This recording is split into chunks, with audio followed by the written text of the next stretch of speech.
Welcome to this special edition of the Generation Podcast, where we'll be broadcasting all the sermons and workshops from the 2025 The Generation Youth Summit.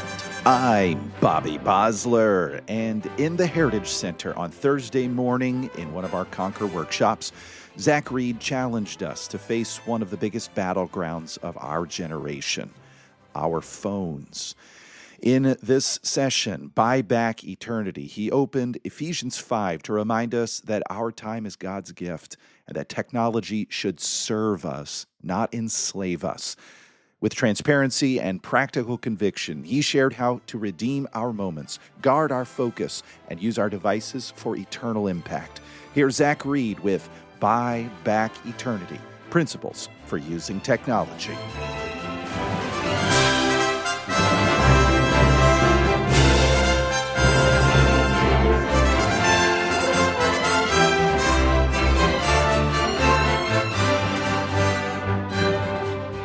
Well, if you have your Bibles, why don't we turn to Ephesians? Well-known passage. When we were talking through the different workshops that we were going to be doing here for the Youth Summit, I was talking through this one. I kind of helped lay out some of the ones that we are doing, and I wasn't sure if I would do one or not, but then as we talked about it, it was like the Lord was kind of speaking in my own heart. This was a topic that I needed for my life. And this is something that I was wanting to work on here.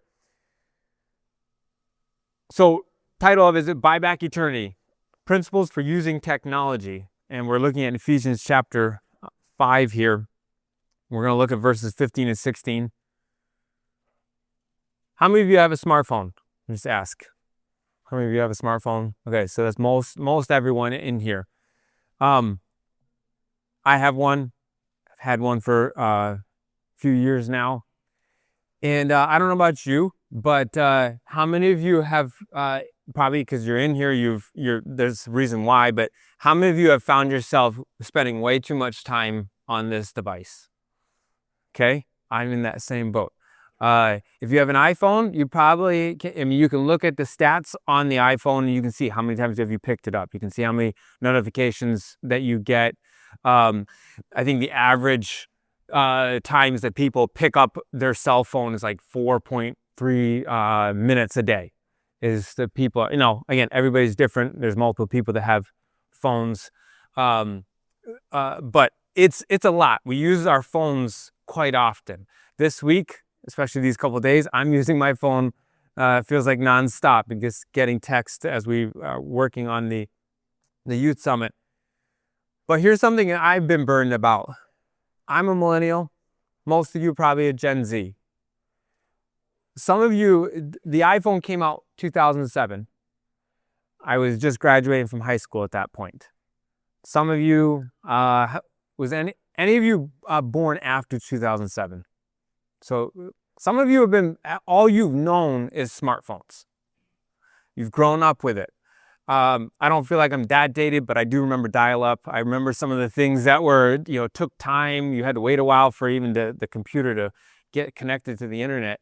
And now we have it, if you're trying to search something and it doesn't pop up in like seconds, you're like, man, what is wrong with my phone? I need a new one. We want stuff instantly. And I have just seen in my own life, I got a smartphone in 2016. It was the first time I got a smartphone. Up to that point, I just had a flip phone or whatever it was at that point. But as I've looked back over the last bit, and I've looked back at my life, I've seen in my own personal growth, as my spiritual journey, that I have not had extended times of revival in my own life after I got one of these. So it's been convicting to look at that. I had extended times of revival in my own life of seeking after the Lord before I got this. Once I got this, now the stage of life changed. I got married, then kids came along, but there's something about this device that has been dulling in my own life. And so as I've been thinking about, okay, we have time. It's up to this generation to figure it out. We've grown up with this. We have these. They're not going away unless, we take a massive turn back in society. But as far as we know, they're not going away. We're going to have these devices. So how do we use them in a way that they're a tool rather than an addiction? Because I would say most people that have them would have to identify the fact that it's an addiction in our lives. And as I've been preparing for this workshop, doing different reading on things, I have realized I've gotten convicted time and time again. Why did I pick my phone up at that moment? So this has been good for me.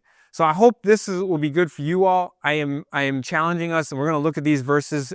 Try to go quickly because we need to be done at 11:25. But I'm going to go through this, and I want us to look at this and then walk away with some principles, and then I'm going to give some practical suggestions. These are not the suggestions I have. They're rooted in Bible truth, but these are not Bible. I'm not trying to say this is what you must do, but I'm trying to give you suggestions, practical tools, because you need to figure it out for your own life. But we need to societally to figure it out as a generation. There was a generation before, I don't fully remember it, but when we had landlines, we didn't have cell phones. You got a call between 5 and 6 dinner time-ish time, and people were, what in the world? Why are you calling? Nobody calls during dinner. Now you go to the restaurant. I'm sure we've all experienced that. I was at a restaurant recently, and I saw a family of 3 or 4, and every single one of them were on their phone while they're eating. I don't think I saw them look at each other the whole time they were eating. That's where we're at societally. And it's a problem. It's killing society, but it's killing us as Christians. So we need to figure out, we are the ones that are responsible most of all, because we're told in this passage we must redeem the time. And so we need to take charge of this as Christians, but especially as a younger generation. Let's not wait for somebody else to figure it out. Let's not wait for even secular society to try to figure out, because they're trying to figure it out. We should take the bull by the horns and figure it out ourselves. So let's look at this passage. Ephesians chapter 5, verse 15 and 16 says, "See then that you walk circumspectly, not as fools, but as wise, redeeming the time, because the days are evil." So he says there, see then. What is he talking about before that? So we jump back there, and Paul is talking there in the beginning of chapter 5. He says, "Be therefore followers of God as dear children." Going down a little bit more, he says there in verse 8, verse 8, "For ye were sometimes darkness, but now are ye light in the Lord. Walk as children of the light." So I don't have time to go through the whole passage, but this is the flow of what Paul is challenging us. You were sometimes darkness. You were sometimes lost. Now you are light. That's who you are. You're light. But that doesn't mean that's how you walk. Doesn't mean how you live. Sometimes you walk in darkness. That's not the way we're supposed to be. We're children of light. So we are called walk as children of light. So out of that, see then that you walk circumspectly, carefully. We have a call. We have a commission. Each one of us in here has been called to be a disciple of Jesus, a follower of Jesus. And we have been commissioned to make disciples of Jesus. Each one. I don't care if you become a pastor or a missionary or whatever. You can become a car mechanic for the rest of your life. You are still called to make disciples of Jesus. That was the call to every single one of us. I'm bivocational. I work part-time at church and I landscape part-time. No matter where I'm at, if I'm working at church or if I'm landscaping, I'm called to make disciples. So if I'm talking to a customer, I'm looking for an opportunity, not because I've trained for the ministry. It's because I am a child of God. I'm a disciple of Jesus. I am looking for. If I went full-time landscaping, it would not change the mindset that I have that I'm looking to make disciples. It shouldn't change us, right? I think sometimes because we come to a place where there's a Bible college, you can think and be resistant of like, I don't want to be in full-time ministry. I was at that place at one point. But that's not the call. If God calls you into that, great, as in the sense of that's your vocation.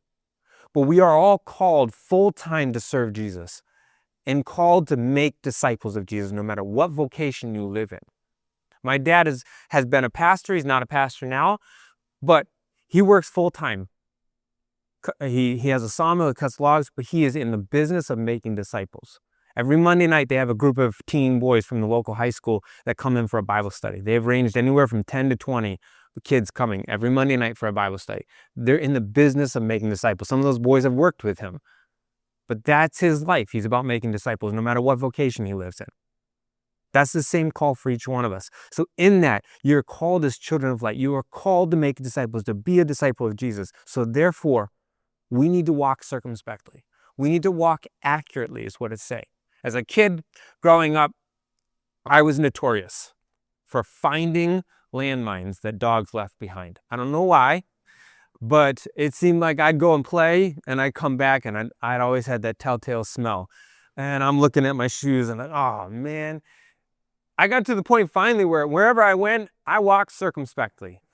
I looked, if I knew there was a dog, I walked where I was going because I didn't want to step in anything. I walked accurately. I was walking carefully. That's what we're called to do. We are living in the end of verse 16 there. It says, the days are evil. We are living in evil days. The world, your flesh, Satan, wants to bring you down. So walk accurately, walk carefully, look where you're going. Don't just go into life and just live it. We're told to live it intentionally, walking with Jesus. So walk accurately, be sober, be vigilant, for your adversary the devil walketh about seeking whom he may devour. We're told to walk in the Spirit, and you will not fulfill the lust of the flesh. You are in a battle for your soul. As a saved child of God, Satan can't take your eternal soul, but he sure can cloud it. He can enchain it. And he's going to do everything he can to take you down and keep you from being a light. We have the light of the glorious gospel inside of us that is desperately wanting to shine forth. But we can live in such a way through this device and through other things that clouds us, darkens us, enchains us, so that we are not the light that we are to be. He goes on again, that you walk circumspectly, not as fools, but as wise. I don't think any of us want to be a fool. I don't want to even raise hands, because who would want to be a fool? You want to be known as a wise person, right? But we all can be foolish. I have little boys. I'm constantly having to correct them. Let's not be foolish. There's a stage of life where foolishness is kind of the thing. And I'm constantly have to staying on top of them. Let's not be foolish here. Let's be wise. I'm challenging them. But as adults and young people, we can be fools. We can live foolishly. Fools do not care about eternity. Fools live for the here and now.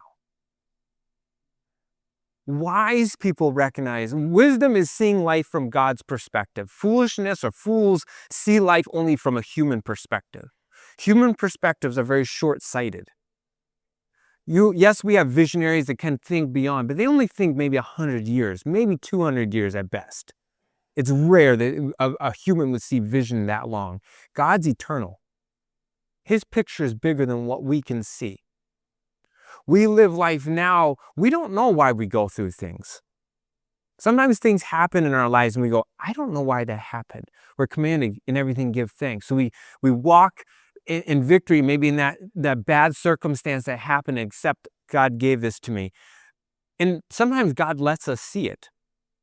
On the other end of it, he lets us see. Maybe it was a soul saved, or maybe God did something miraculous for us. But there are times we never see the end of why we went through something. But only eternity shows us that. So fools live what satisfies me right now. What feels good to me right now, and things very temporally, does not look beyond. The reason why I challenge, where I challenge my sons, don't be foolish, is because there's the ball and they just kick it. A fool doesn't think what could happen. The fool just kicks it and it goes and smashes and breaks the thing. Fool doesn't see. So the days are evil. We must walk as wise people. And wisdom only can come from God. God gives us a perspective on life. Keep on going. He says, then, redeeming the time. There's a very interesting word picture here. Redeeming the time. Redeem means to buy something back. But typically, how do you buy time back? How do you buy something, purchase something that in the moment, you live it now and then it's gone?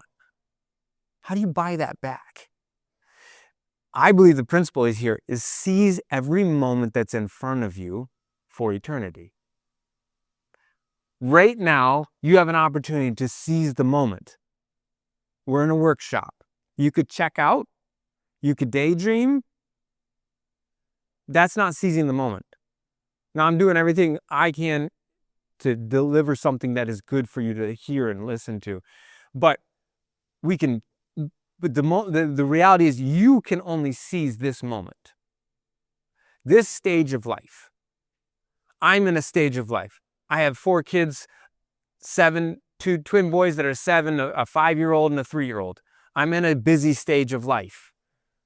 Sometimes it can be chaotic and go, man, what's going on? But I have a season of life that will only last here. When I go and put my kids down to bed at night, sometimes it's like, especially my little 3-year-old girl, I only have her for a period. You guys aren't parents, so you don't understand this yet. Someday I hope that you all have children. But there's a point, like, you probably remember when you were hugged as a little kid. Now you're 16, 17, 18, 20 something. There's coming a day when my 3-year-old girl is going to be your age. I won't have that opportunity to pick her up and cuddle my arms. Seize the moment now. It's easy for me to just kind of, just try to get through my day. No, seize the present moment, the present reality. Time is a gift from God. God's not bound by time. I know you know this, but he's not bound by time. He lives outside of time. He steps into the time and dwells with us. But he's not bound by time. He's eternal. He has no beginning, no ending. And so time is something that he gives each one of us. We don't know how long we have. You might have 80 years. My grandfather just passed away recently. He was 94. You might have that long. 100 years. I don't know. That's a long life. But in eternity, that's a drop in the bucket. That's a speck. That time is a gift from God. Every one of you has the same amount of time. It doesn't matter your intellect, doesn't matter how much money you have, what status you have, what family you're born in. Everyone here has the same amount of time. And God's telling each one of us, redeem it. Buy that back. Seize the moment. Let me use you. It doesn't matter the results of, I've gone to all these countries and I've preached to all these. It doesn't matter. The results that matter. It matters more. Did you seize it? Do you allow God to use you in wherever he has you? Because in the end, that's a person that he can say, well done, thou good and faithful servant. Did you let me use you? All right. Let me just say this last thing. There is a battle for your time. I think each one of us recognize it there because the days are evil. Satan wants it. Your flesh wants it. There is a battle for that time. Are you going to seize it? Or are you just going to let it piddle away? What are you going to do with your time? It's a gift.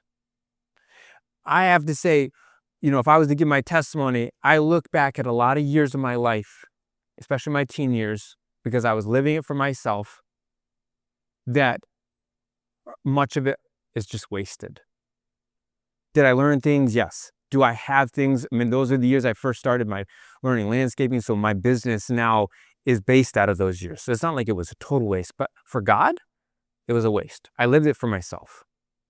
I get to the end of it and I realize, man, I wish I had lived that differently. I look back at things I've done. I went to India when I was in 2009. I spent a long time, for almost 2.5 months there. I look back at that. Were there good things? Yes. But I was still living it for myself. I look at things like, I'll never go back there again. I'll never have that opportunity to go back into that. I don't want you to waste your time, because it's God's gift to you. We have to walk into it remembering there is a battle. A fool does not recognize the battle. Fool just walks in. But a wise person recognizes there is a battle today. Right now. Your flesh is battling. If the Spirit of God is convicting you, your flesh is battling against it, what are you going to do? Are you going to listen? Are you going to allow the Spirit of God to speak to you? And this device here, many times, is the thing that tries to take and drain that from you. That vibration, I always keep my phone on vibration. I never have the notifications on. But I'll be standing talking to somebody and I'll feel that vibration. And there's a oop. And the temptation is to pull it out and look at it because I'm curious. You get that dopamine hit. But that's not what is the most important. So here's some principles I'd just like to leave us with for the time that we have left. The person in front of you is the most important reality. I know there's nuances to this, but the person in front of you is the most important person. I was listening, I wish I had time, but I don't. I listened to a clip from a professor at Harvard, and he was in his talk about, and this is one of the practical suggestions, but he said, don't bring your phone to dinner. Put it down. The most important people are the people in front of you, not the people that aren't here.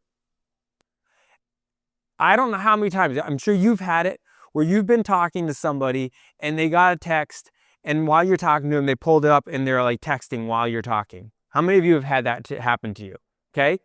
It annoys me to no end when somebody does that to me. I've had it when I've been pouring out my heart, trying to tell them about things, and the text came and I'm thinking, really? Can I have that phone? Frick it. I was like, this is the most important thing. But we do that. We do it to each other. So the person in front of you is the most important person. God has called us to make disciples. So everyone in front of us, we're all challenging each other to follow Jesus. That's making disciples. So don't let this thing be the thing that distracts you. You must fight it. So the person in front of you is the most important reality. Again, I understand I have a wife that sometimes needs me. So I'm trying to set up protocols that call me twice. If you call me twice in succession, that means you need me and I'll answer it. But if you call me once, I'm not going to answer it right away if I'm in a conversation with somebody. Because that's the important thing. But that's my responsibility. So if she needs a call, if she really needs me because like so-and-so needs daddy's attention, then call me twice. So anyways, that's a principle though. The person in front of you is the most important reality. Protect yourself from evil. All right, I'm not going to go into a ton of this, but he says we are children of light, walk in the light. Transparency and honesty. All right, I don't need to get into pornography and all those things. I think you all can know where that can go, but not even just that.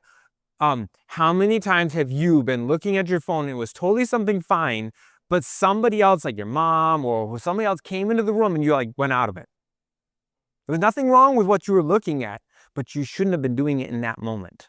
You were wasting time. And out of conviction, you just kind of went to something else. Transparency, honesty.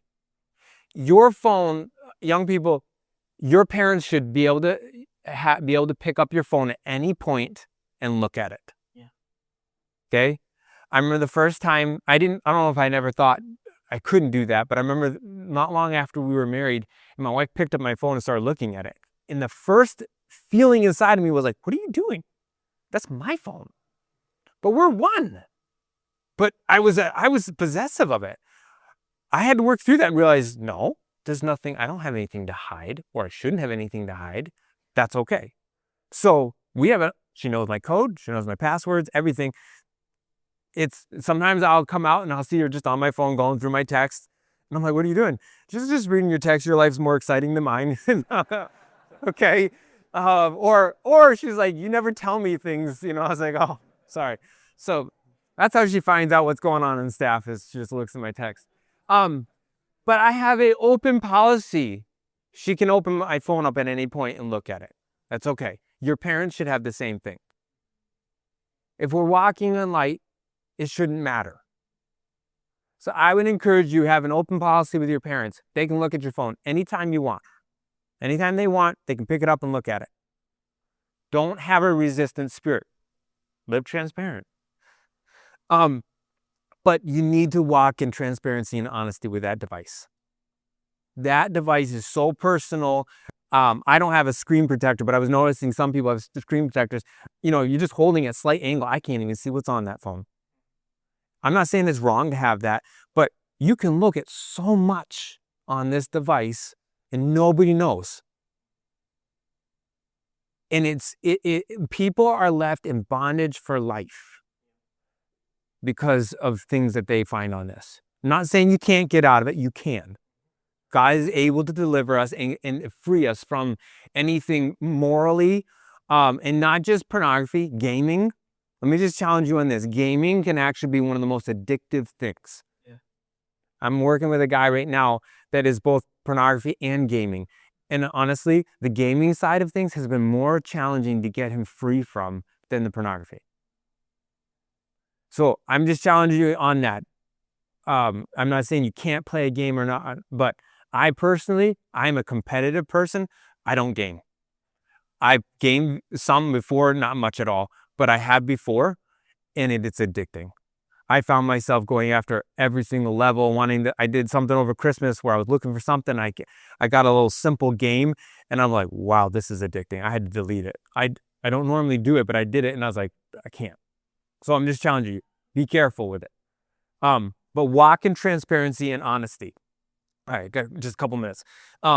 Be still and know your God. Start and end your day with extended times of no technology. My phone shuts down at 9:30 at night, and it doesn't start till 7 in the morning. Why?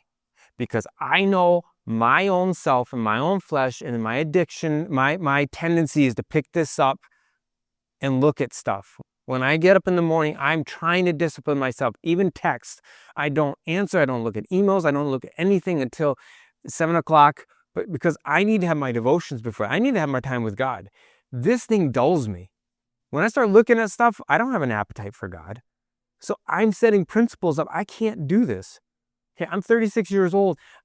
I know this, guys. I know it just as much as you do. This thing will take your appetite away from God. So you have to set up things in your life so that you don't go to this. Don't run to this. I say start and end your day. All right? I've had to do things, put principles in place on how I end my day, because how I end my day is really good indication of how I'm going to start my day.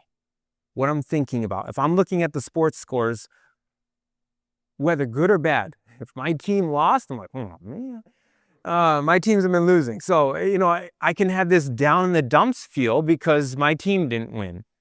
I don't need that before bed, because you know how I'm going to wake up? Probably thinking about that. Well, that's not helpful for my spiritual life. That's not helpful for me to walk with God. So, start and end your day with extended times of no technology. I didn't play the video, but the one thing the guy said is, be okay with being bored. He said, it's good to be bored. Bored? Really?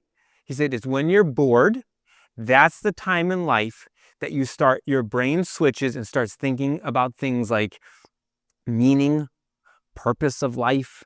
And we don't like thinking about that, so we escape. We go to something else so we don't have to think about that. But it's good to be bored. So be intentional. Here's the golden questions. This is not original with me. Someone else says, what should I be doing right now? All right. There's probably a lot of people that are homeschooled here. I was homeschooled. So I'm going to just speak to you really quick on this. I found a lot of, with technology and different things, where I wasted time. I escaped the things I was supposed to be doing. In today's day, we use technology for our schooling. But there are ways, because you've grown up on it, you know how to get around things, and you find yourself wasting time. I'm challenging you. I'm not anti-homeschooling at all. I'm just telling you, you have to be careful. You have to be careful. Your parents don't always know what you're doing. All right? That's where some of the bondage for my life came from. And it was not even bad things. It was books. But I learned how to escape and get around.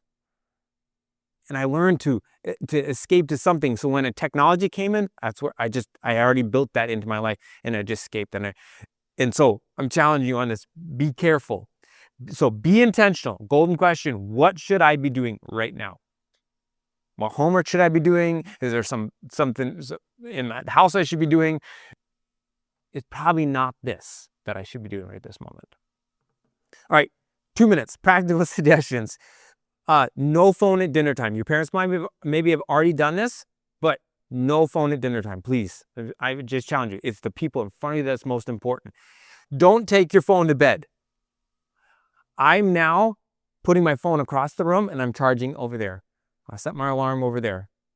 If you can't even have it in your room, some people do that. I don't know what your parents have suggested, but if they haven't put any boundaries on you, you lead out and you do it for your own life. Put your phone in a different room. Get an old-fashioned alarm clock and use that. Leave it in the kitchen. Set up a charging port, whatever it might be. Put it there. Take regular fasts and cleanses from your phone. Social media, just phone use. One thing that in the wake of Charlie Kirk that was interesting was that he took a regular fast of his phone. Friday night through Saturday night, he put his phone in his drawer, closed it, and did not look at it. Now, for a guy that is as busy as he was, it's impressive that he did that. He'd get it and have like 900 texts on his phone. But he purposed that he was going to take it, disconnect. I said this already, be bored. Drive without music, podcasts, audiobooks, or the radio if you listen to that.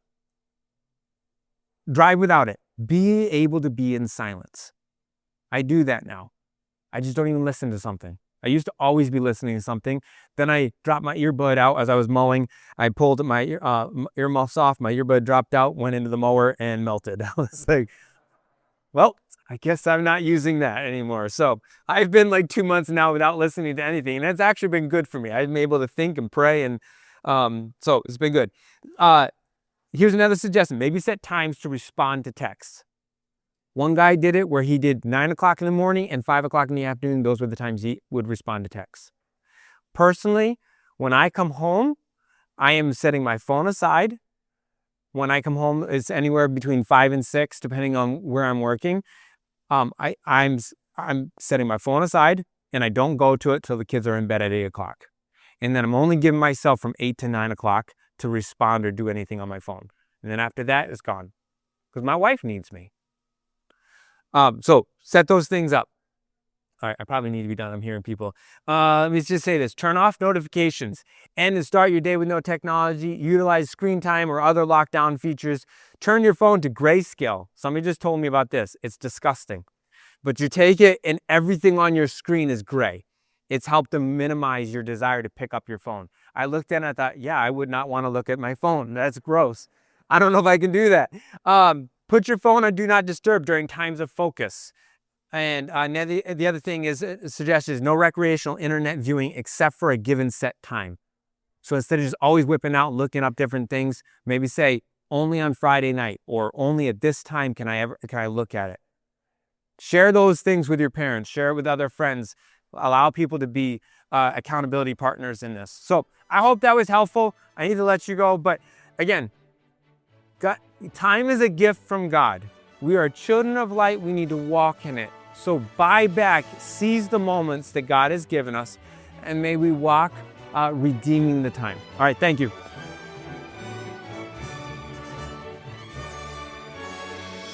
Thank you for listening to this sermon from the 2025 The Generation Youth Summit. If you were blessed by this sermon, don't forget to make plans to join hundreds of other young people next October 14th to the 16th for our next meeting in Menomonee Falls, Wisconsin. For more information, please visit thegeneration.org/TGYS. And until next time, thanks for listening.